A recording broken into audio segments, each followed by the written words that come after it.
اور جب ہم نے موسیٰ سے 40 رات کا وعدہ کیا تو تم نے ان کے پیچھے بچڑے کو معبود مقرر کر لیا اور تم ظلم کر رہے تھے.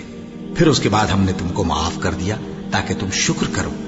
اور جب ہم نے موسیٰ کو کتاب اور معجزے عنایت کیے تاکہ تم ہدایت حاصل کرو.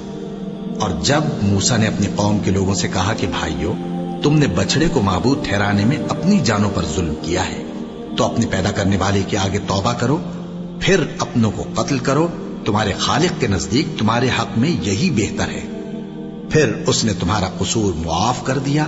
وہ بے شک بڑا معاف کرنے والا ہے، بڑا مہربان ہے.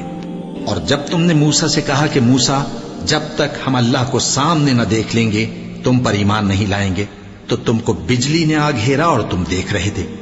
پھر موت آ جانے کے بعد ہم نے تم کو اثر نو زندہ کر دیا تاکہ احسان مانو.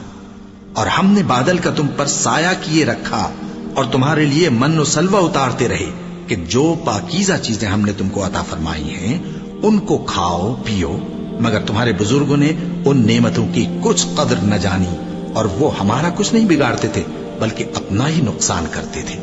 اور جب ہم نے ان سے کہا کہ اس گاؤں میں داخل ہو جاؤ اور اس میں جہاں سے چاہو خوب کھاؤ پیو، اور دیکھنا دروازے میں داخل ہونا سجدہ کرتے ہوئے اور حطوتن کہنا، ہم تمہارے گناہ معاف کر دیں گے اور نیکی کرنے والوں کو اور زیادہ دیں گے.